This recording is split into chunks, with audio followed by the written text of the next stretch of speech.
listening to the Top Music Guitar Podcast, the show for guitar teachers to learn about the craft of teaching great guitar lessons that students love. If you're looking to start or expand your studio and make guitar teaching your full-time dream job, you've come to the right place.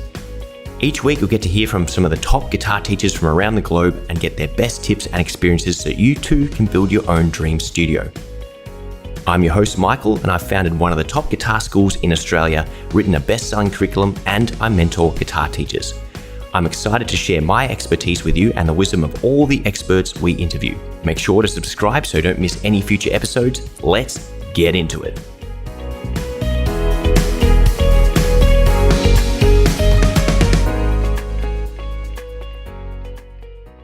Hello and welcome to another episode of the Top Music Guitar Teaching Podcast. As always, I've got a real treat for you guys and a very special guest, someone whose name you cannot escape here in my home city of Melbourne. If you type in anything to do with music lessons, her name comes up. If you go on Facebook, she's always helping other music teachers and someone who's had a career spanning several decades and has been an entrepreneur, I believe, since the age of 18. As both a music teacher, a musician, and someone who's been heavily involved in business. And that is none other than Wendy Brentnall-Wood from Wendy's Music. Wendy, welcome to the podcast. Thank you very much, Michael. Lovely to be here. It's always great to have guests on this podcast. And the simple fact that I can meet someone like you and learn from your wealth of knowledge and share that with music teachers all around the world is something I'm truly grateful for. So I want to thank you for your time today, and I'm looking forward to asking you some really cool questions. It's a pleasure. Just don't make them too hairy, these questions. Now, we'll play it pretty safe here, and all of our fun business questions, which is primarily a music teaching podcast, but I'm really big into business and finances and things like that, and I think that's a really important thing you need as a musician. It's something which seems to be a consistent focus or something that you've paid attention to from day one in your career. And it's obviously allowed you to move on to great success. So I know that you've written numerous books, one which we'll hopefully talk about and ask you some questions about today. You've written your own methods, your teaching programs, you coach guitar teachers, you write music teachers, you write your own courses. For those of our listeners who haven't heard of you yet, can you give us a brief overview of your story so far and transition from maybe a musician to a business coach and entrepreneur? Sure. Look, I started like most people did when I went to university. I was trying to cover my costs, so I started teaching friends and family, and that was just individual private teaching, going to homes, the whole shebang. And then when I graduated, I was in the classroom but continued teaching privately from home, and that just grew and grew to the point that I started getting other teachers to come to my home and set up a second studio. Then we went into teaching in schools when I had my own children, and again, too many students for me to cope with. So there was a big demand, and we started teaching in primary schools as well as the after-school market. And there was a lot of natural growth, I think, because of the demand at the time, the lack of quality music teaching around. So the fact that we were able to provide structured courses for students to learn progressively was a big factor, and that's something that I've always valued, is the quality of the teaching that we do. And essentially being a mother as well, having private teaching, having other people working for me has been something that's been very beneficial in my life, and something that's been great about music teaching, that it's got flexibility. But over time, trends have changed, and we started dealing with retail music studio spaces as well. So we moved away from teaching just in our own home or in students' homes, and we put together that whole branding of the Wendy's Music franchise brand. And we had teachers who then really became dedicated to taking the quality of the programs into the schools, as well as teaching privately from their homes and having their own studios set up in a consistent quality way. And from there, we've moved again into a whole online space. So essentially, the business just keeps changing depending on what the needs are, what lifestyle I'm trying to generate for myself and my family. And I've been very lucky that this particular career has had flexibility to it. And I'm still in and out of classrooms and schools and you name it. Can't help myself. Yeah, that's an amazing story. And it sounds like, you have set up that lifestyle business where it's provided for you. It's something you've had to adapt to, or you've adapted the business to your needs over time. And, still going strong a couple of decades down the track. It's fantastic to see.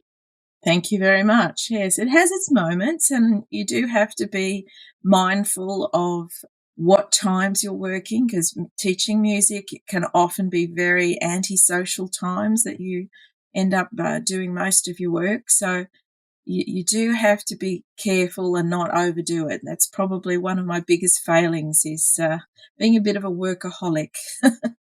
Yeah, and I know some of our listeners can probably definitely relate to that. And some of them have the frustration of going, hey, I want to spend more time with my family. But the bigger I build the business, the more involved during family times after school and things like that it is. So it's one of those double-edged swords. And I'd definitely like to ask you a bit more about that in a moment. But I noticed you said something about wanting a high-quality structured method. So can you tell us a little bit about the methods that you've written, or maybe from the perspective of a teacher and business owner, what led you to structure it a certain way and what you think the essential elements of a successful curriculum is? Well, it actually began, the thought of having my own method began very, very early in my teaching career. When I actually was first in the classroom as a classroom teacher, I was also the instrumental coordinator, as well as still teaching privately at home. So I was responsible for teachers of all different instruments. And I noticed that they were teaching differently to us piano teachers, because piano is my major. And the main difference I noticed was that for piano teaching, we had all of this supplementary material. We would have maybe a core method book that your raw beginner would start with, teaching them how to read notation and some basic little tunes. But there wasn't a supplementary theory book or ear training or sight reading or composition, etc., etc. Whereas there was all of these American methods out there for piano where you had so much at your fingertips that was all correlated together. So when I was teaching some woodwind students or some guitar students, I got really frustrated at the lack of all that support that was very, very in tune with where the students were up to. And it really set my brain thinking about, I really need to write some stuff that's going to, give all of this additional material that's so important in a beginning student's learning. But then it took quite a long time before I got to the point of dedicating many, many, many, many, many, many hours to put together my own material. And that was so that our teachers could all be delivering the same sort of content, although there were lots of choices within the content, so that if a teacher left, a new teacher could come on board and know exactly what the students had previously covered in terms of the musical concepts, and be able to then keep that flow going. So there was this ongoing continuity regardless of who was delivering it. And it was really generated by the components and the structure of the program. So hopefully that makes sense to you. Sorry, I actually clicked my mute on myself there. It was an interesting point that you make there about a teacher leaving and then taking their method with them, or having no continuity from one teacher to the next teacher. So I think that's something that's often overlooked, and having a unity of brand and that same, for lack of a better term, the McDonald's cheeseburger, it doesn't matter which McDonald's you go to or who makes the burger, it's always the exact same way. And when people come to expect that and then they don't get what they expect, it can be really disruptive for our students. Well, it's a very big problem as a music school owner of any sort of size, that you can spend a lot of time working with your teachers and explaining what you want them to teach, or how you want them to teach, or what resources you want them to use. And then it's a natural progression for those teachers to move on and either develop their own music school, or, they change locations, or their performing career takes off, or whatever. So you can't really expect contract teachers or even employed teachers to be there with you forever. And so you need to actually build that into your your business of how you're going to manage that change. And the worst thing is for students to go, oh, that teacher's gone, therefore I'll look around and find somewhere else to go to. Yeah, most definitely. And I think it's one of the worst feelings you can have as a studio owner is when one of your employees tells you they need to quit for whatever reason. Hopefully it's a good one, like their music career is taken off, but it does happen. And obviously having a solid curriculum is one way of mitigating the training process for getting your next person in. Absolutely. I've certainly found it very, very useful. Now, another thing, if I'm trying to remember back to what you said, was just the adaptability of what you've had to do over time and how your business has changed and your approach to teaching has changed. So, what do you think has changed in the music education industry over the last 5 to 10 years? Well, going back probably closer to the 10 years, I guess technology has made a huge impact on our ability to teach in different ways in different places. And COVID really brought that forefront by doing things like what we're doing now. We're online, we're having a conversation.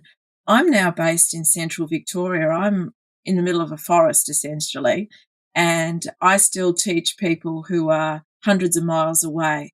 And I do that every week. So online teaching really wasn't around 10 years ago. And pre-COVID, I was doing a little bit of online teaching. When I had students who were sick, they would, they had a cold, but they were still well enough to have a lesson, but they didn't want to come in. So we would have the occasional online lesson. But pre-COVID, most people would say, oh, that's not as good as having a face-to-face lesson.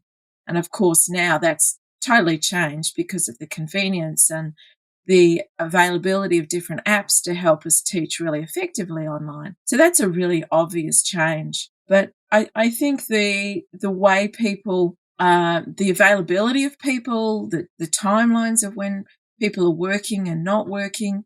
We've got students who are being homeschooled these days, much more so than they used to be. So you can have lessons during the day. You've got people who are working shifts who can have lessons during the day. There's a whole different range of lifestyles out there, which means that we can teach at different times and different ways as well. That's it. And the fact that it's a global market when you're teaching online is you can find people to fit your dull times anywhere in the world. Or if you don't want to teach after school, you want to spend the time with your family, then yeah, you can find people anywhere in the world to fill out your 9 to 3 o'clock and still get a full day's teaching or a full-time income. Yeah, it's really a matter of looking for the opportunities, because there are certainly a whole range of different opportunities out there. I think for our listeners at home, that's a writer downer there. Look for the opportunities, because wherever you can find an opportunity, it's a great way to make money while also helping other people out at the same time.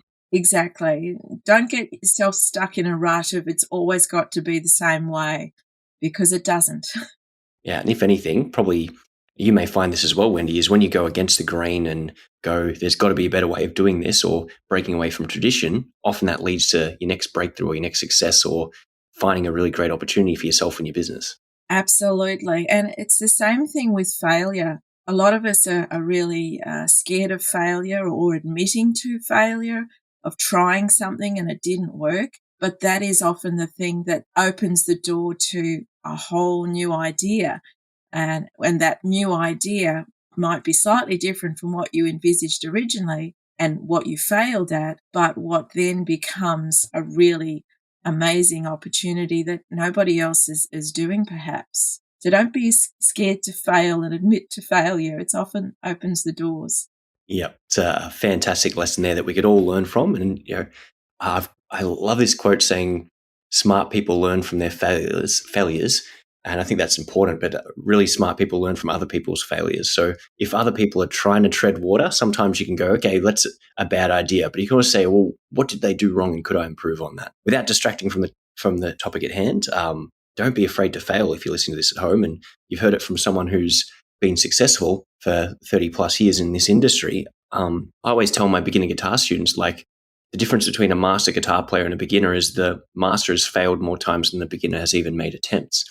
And no one's made more mistakes as you as a guitar teacher in terms of your own personal practice, unless you have those students who do go on to play for long periods of time, or it becomes a lifelong hobby. So just like you wouldn't be afraid to be making mistakes or failing in certain guitar scenarios, no one likes to make a fool of themselves on stage or really walk into a gig unprepared.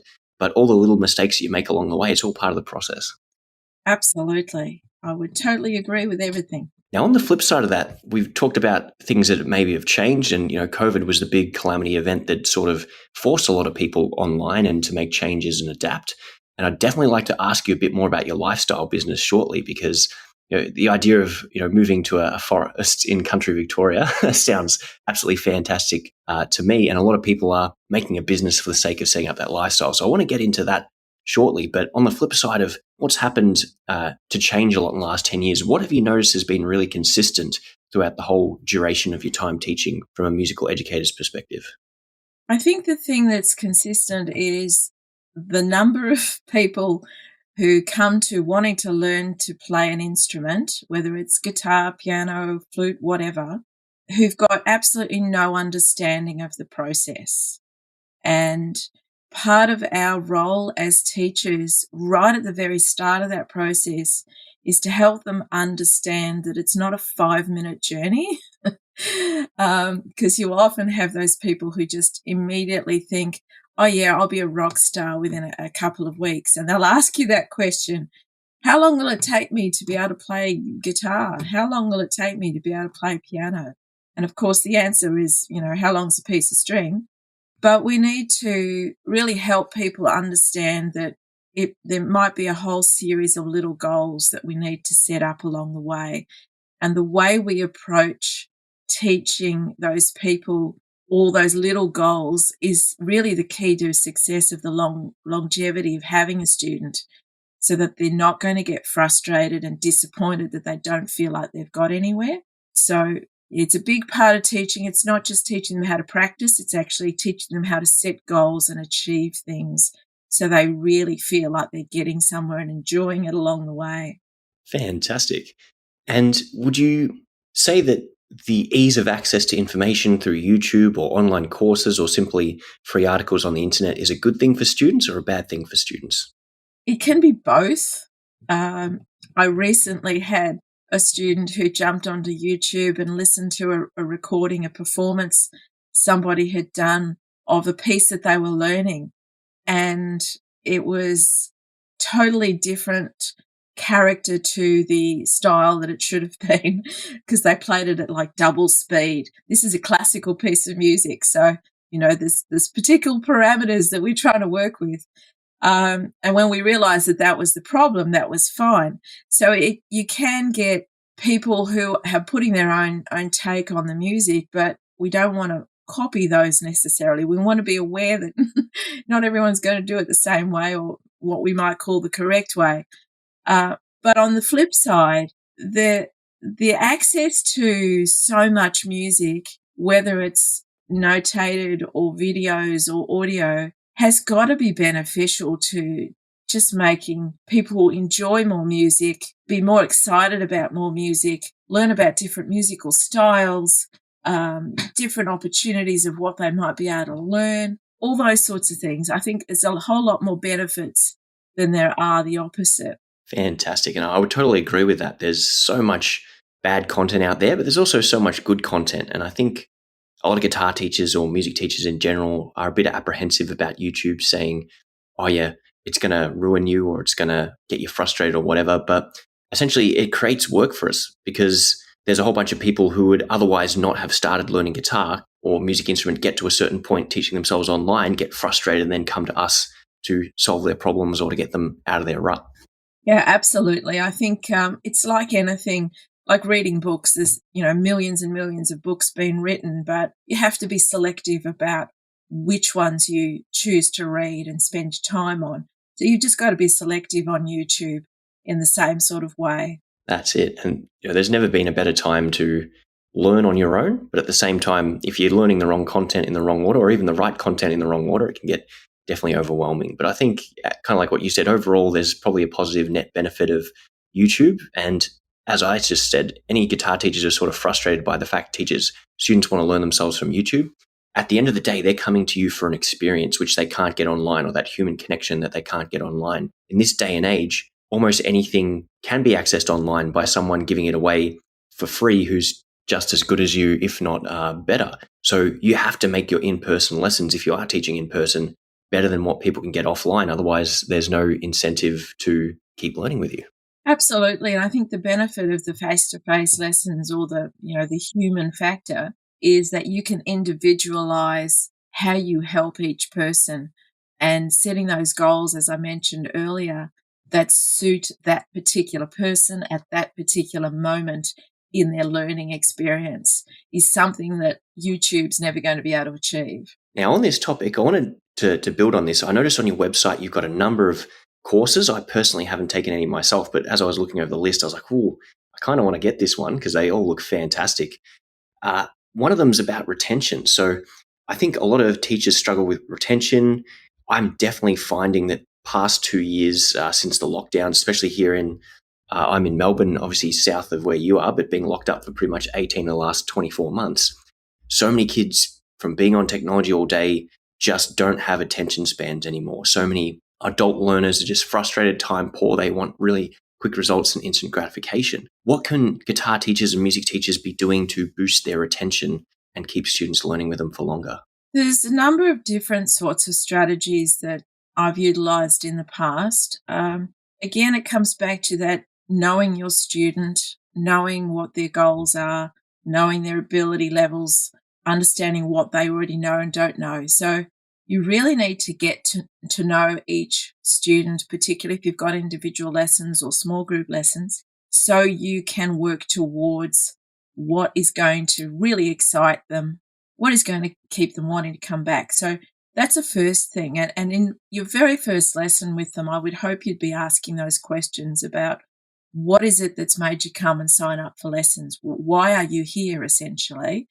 And put together some sort of a plan, and let them know what that plan is as well. Don't just keep it to yourself, because you want to be exciting them and going, hey, look, we're halfway to that goal. So there's that sort of approach of knowing them and working towards those things. But there's also the other side, which is the bigger picture of, don't just think of music lessons as being every student's going to come every week and they're going to keep edging forward a little bit more on whatever their particular skill set is. Think of bigger goals as well. And it might be that you put together programs that outside of those individualized lessons, where you have a particular performance that you're going to work towards. And that involves getting everybody in your studio together, almost like putting on a musical or, a rock concert, or giving it some sort of different take that's going to get those students excited to do something different, to learn it a different way, to put them into a rock band that gets to play at this rock star performance, or get them to do a composition that they get to then get up and perform. Whatever musical talents you have that you are able to deliver, you want to give them the opportunity to experience it as well. I probably haven't explained that as succinctly as I could, but it's about giving them a broader experience and perhaps putting it into a short-term course or a short-term program that pops up once or twice a year, so that they know that there's this exciting thing going to be happening later on. So I have to keep coming back to my lessons and, still keeping on with my usual stuff, but I really want to be in that rock band that's going to happen at the end of semester 2. Or I really want to, join that other program that's going to get me writing my own songs, whatever it might be that works in with your skill set that you can deliver, that will keep coming back again and again, rather than just, I teach guitar, come and learn guitar. Yes, we're going to go on and we're going to learn another song next week. So hopefully you can see the difference in that strategy to the normal guitar lesson strategy.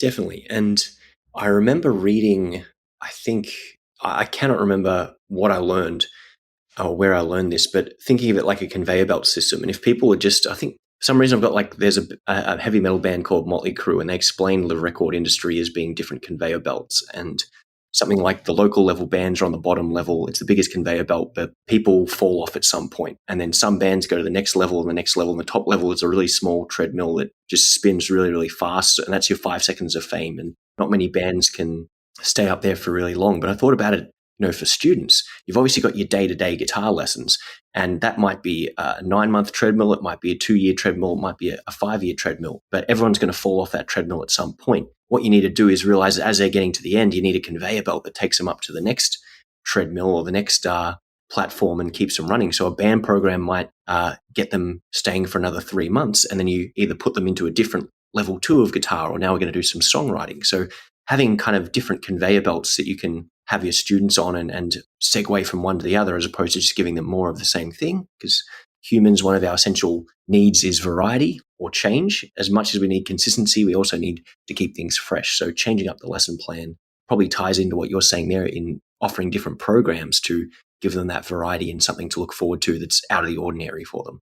Absolutely. And it might start really simply that you teach just one-on-one lessons, and for a particular term of the year or particular month, you actually get them to come and have a lesson with another student and play lots of duets. So that in itself, if people know it's coming, then they're going to hang around and go, oh, I'll have to give that a try. Or I did that last year and they really want to do it again.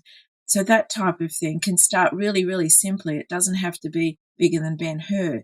The other thing that can be really helpful, and you sort of touched on that a little bit with the conveyor belt idea, and we've sort of spoken about the methodology and curriculums, and that's being very, very clear on, if you do have a curriculum path, of what that curriculum looks like, and making the students aware that you're currently working in level 1, and by the time we get to X, Y, and Z, you'll actually have graduated to level 2. That's going to look like this. And with young kids, things, really simple things like wall charts where they see their name up there. It's like putting it in lights for them.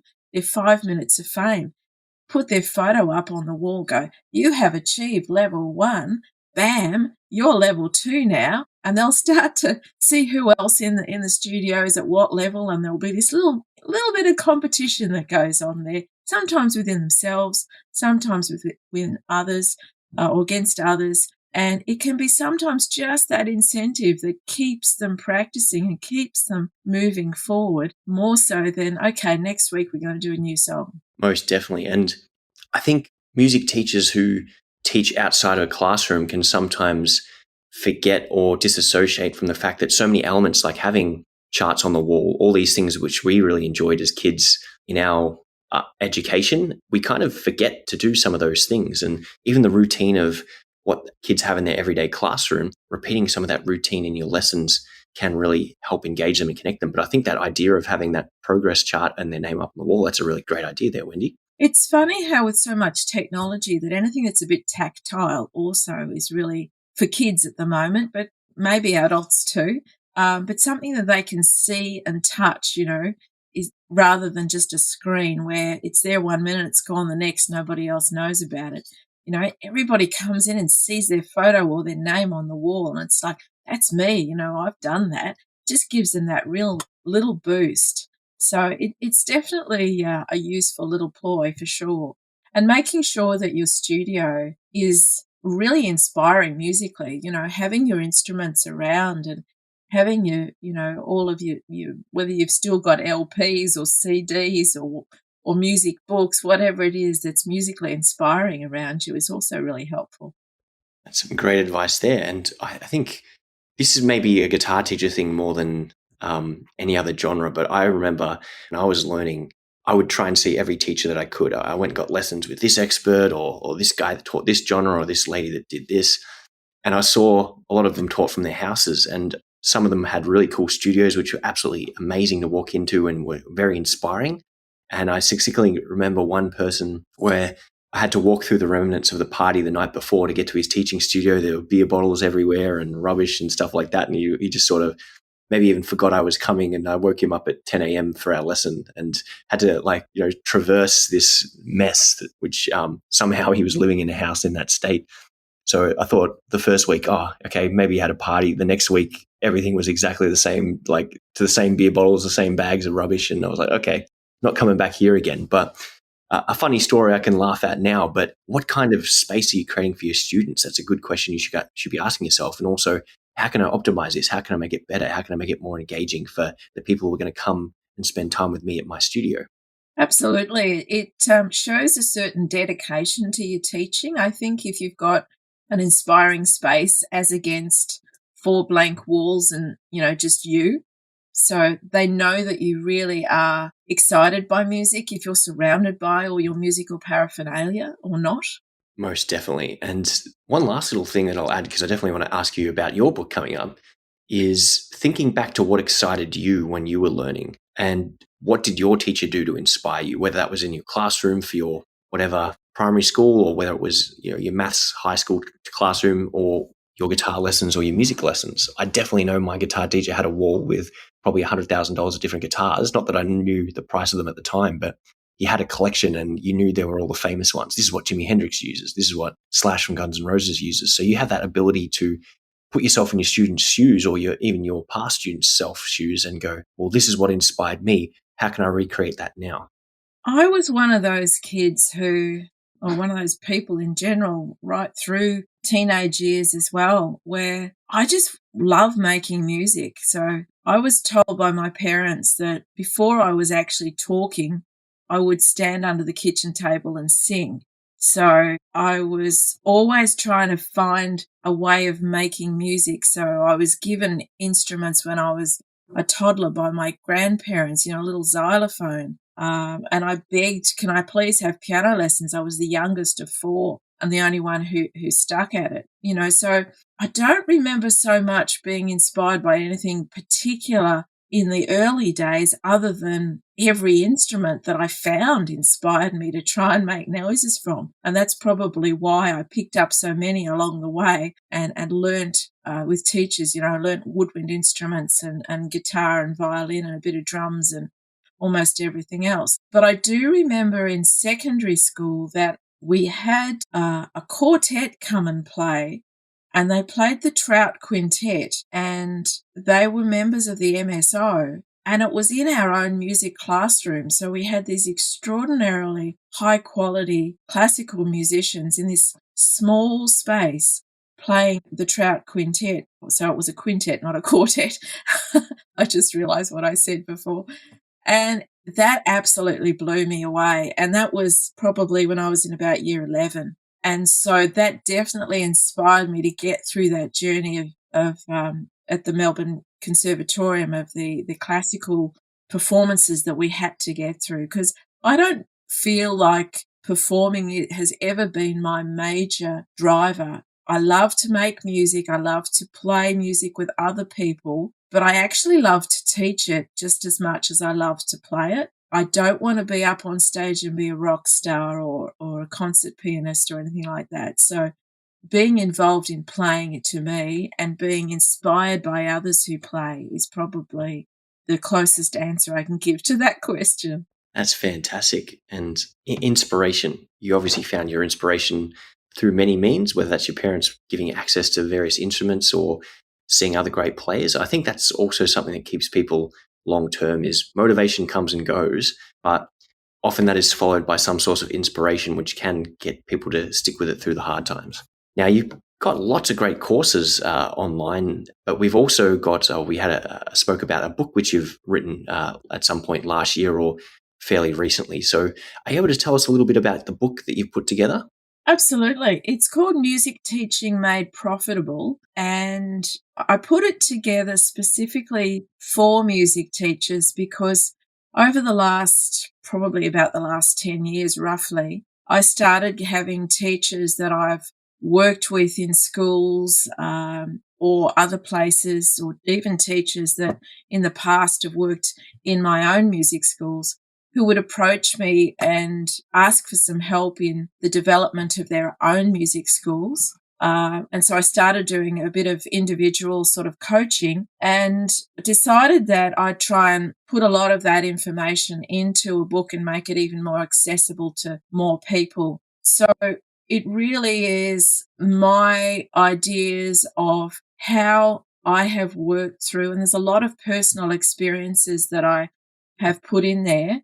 How I have worked through developing systems and my observations of how music schools will go through their journey of growing, expanding, sometimes changing paths, sometimes going through hard times and then regrowing and perhaps buying other businesses, whatever it might be. So very much about my journey, but put together in such a way that a music teacher should be able to utilize the ideas in each chapter, whether it's how to start a business, how to grow a business, how to systemize a business.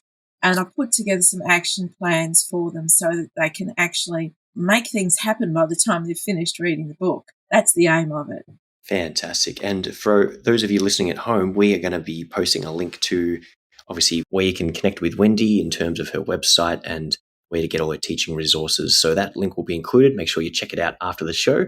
And we'll get back to a little bit of where you can contact Wendy later. But in terms of maybe giving us a teaser or a little bit of advice from that book, what are maybe some mistakes that you see a lot of guitar teachers and music teachers making when they do go out on their own? Well, it's one of those things where you can spend a lot of time working on the teaching part of your business, and you can spend almost as much time working on the administration of your business without realizing where that time's going. So I think you need to monitor your time management all the time that you're teaching, and you also need to monitor the numbers. Absolutely imperative, no matter where you are at in your journey as a teacher, as a music school owner. Following the numbers, monitoring the numbers personally. Don't outsource it if you can avoid it.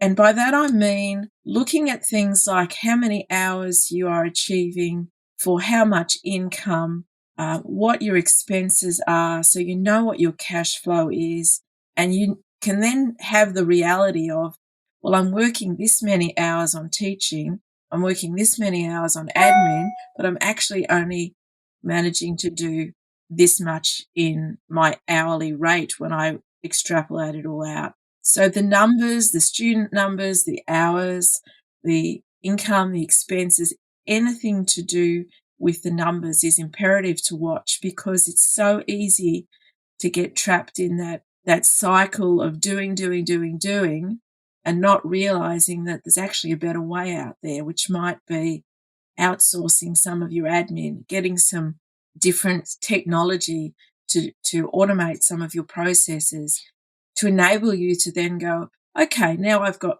those hours freed up, I can go and market for some new students, or I could get another teacher involved. I can grow my business in a different way. So monitor the numbers. That's the biggest thing to watch out for. Yeah. And I think, unfortunately, a lot of music teachers really don't like doing maths as much as they, because we're obviously creative types at heart for most of us.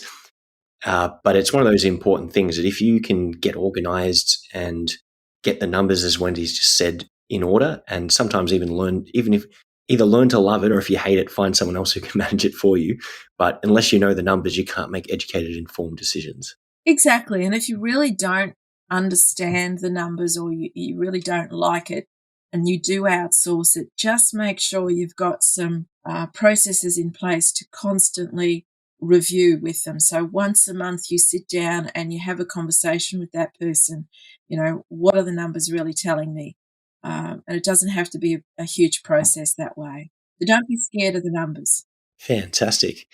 And if there was one bit of advice from that book that you'd say everyone needs to know this thing, what would that be? Trust your instincts when it comes to people. I think that's a good one. Go with your gut there. Yeah, particularly when it comes to taking on teachers or taking on staff. Yeah, it only takes one bad hire. For those of you listening at home, Wendy's getting ambushed by her pet cat.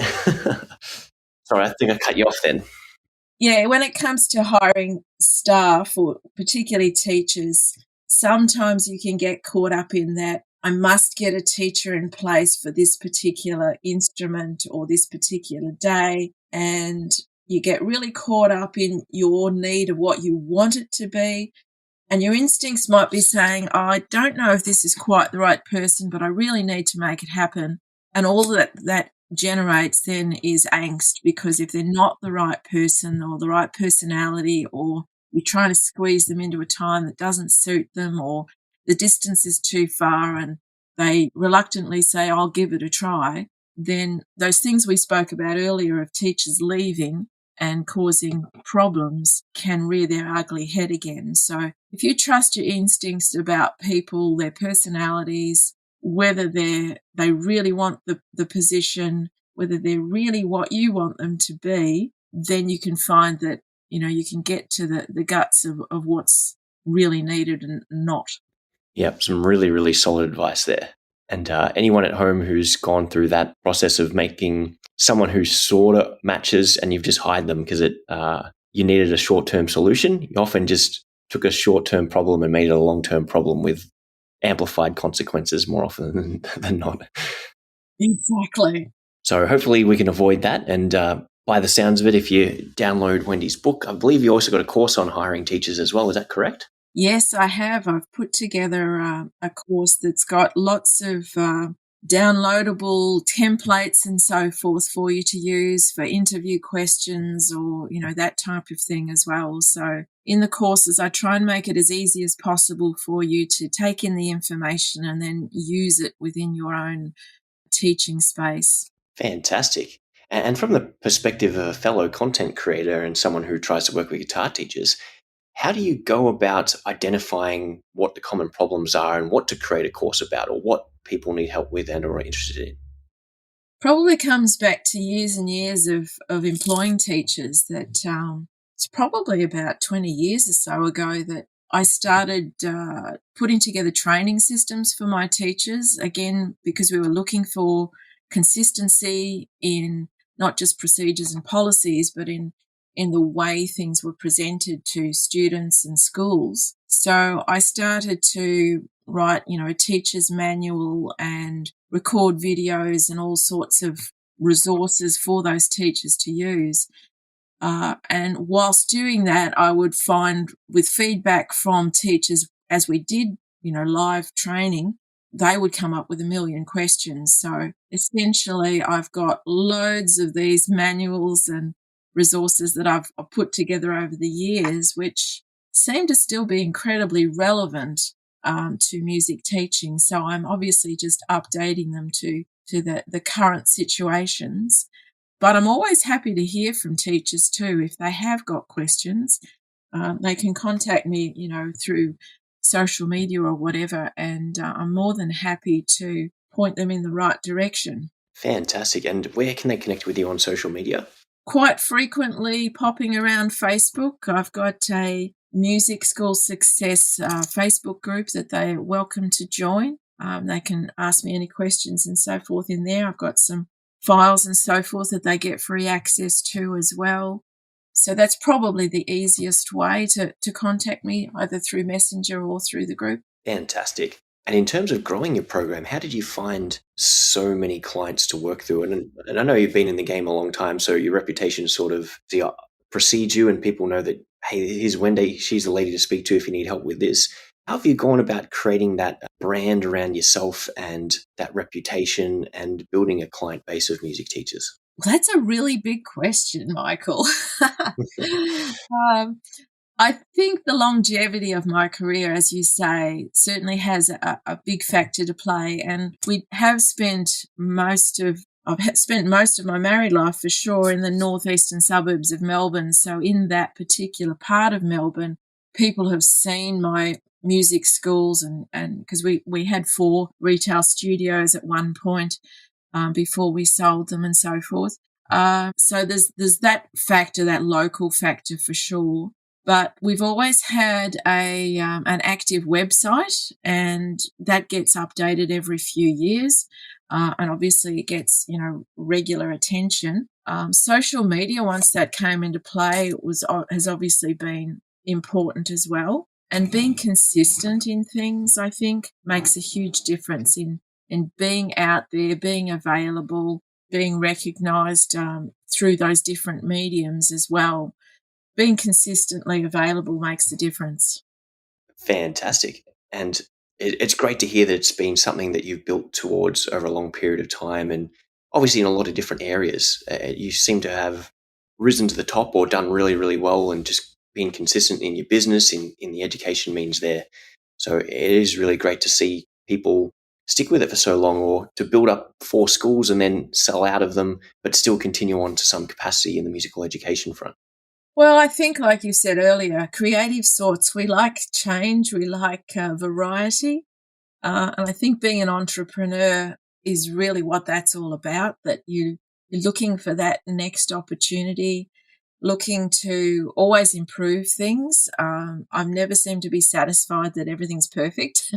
There's always something that can be improved on. And, lately with the age that we're getting to, moving out of the city and being able to work from a home base that basically we're surrounded by the forest here in central Victoria is just amazingly awesome. Fantastic. And my last sort of question to bring this podcast to a wrap up is inspired by hearing that you have moved to central Victoria and you're living in what sounds like a picturesque location in the middle of a forest.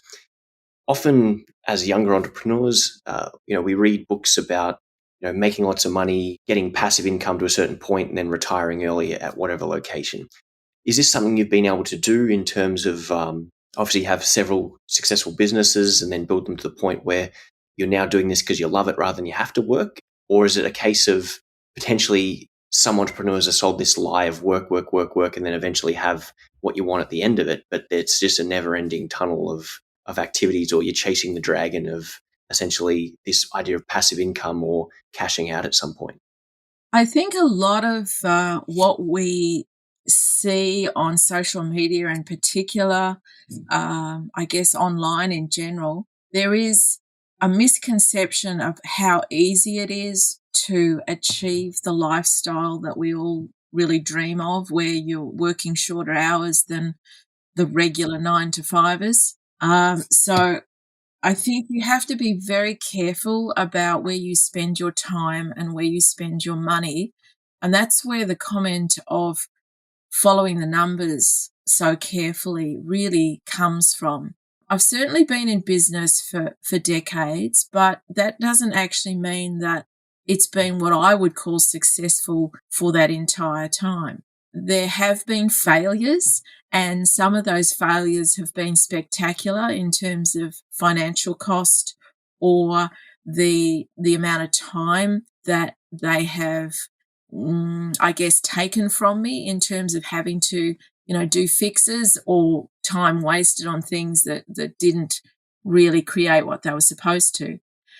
So you have to be very, very diligent in all sorts of areas. When it comes to contracts and things, you need to make sure that you document things and you get contracts if you're going into buying a business from somebody, or just even as a contract teacher, you need to be very mindful of the legalities of what you're doing. You need to make sure that you aren't breaking any laws, whether it's your council permits for parking outside of your house when you're teaching, or whatever it might be, putting signage up. You do need to be incredibly vigilant. Buying things online these days, so many scammers out there, and so many people saying, do this and you'll become a millionaire. It's really not as easy as they say.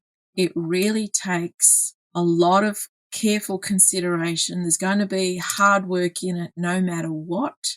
And you just have to be very, very careful about who you work with and what you do. I think that's some really, really solid advice and a really important insight to say, hey, after our 30 years of hard work, or however long it's been, and sorry if I'm assuming it's 30 odd years. I think I just read somewhere on the website it's been a while. In terms of getting that insight to see it hasn't all been, good times and sunny days. Sometimes there is some difficulty, but in retrospect, we tell the story of how good we went. We get the result when we don't often get to see the hard work that goes into it. But Wendy, it's been absolutely a pleasure having you on the podcast today. I thank you so much for your time on behalf of our listeners in the top music guitar teaching community. If you had one last little bit of advice for our listeners, what would that be? Keep making music.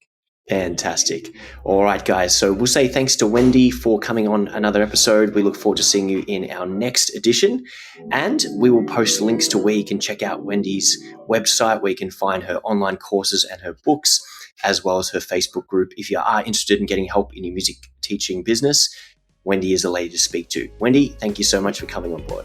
That's been a pleasure. Thank you very much, Michael. All right, we'll see you in the next one. And to all our listeners, we'll see you in the next exciting episode. Thank you so much.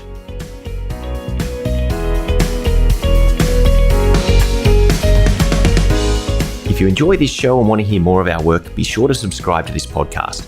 For links and resources mentioned in this episode, including a free ebook on how to find more guitar students, visit us at www.topmusic.co/guitar or check out the show notes. And lastly, thanks again for listening, and we'll see you in the next episode.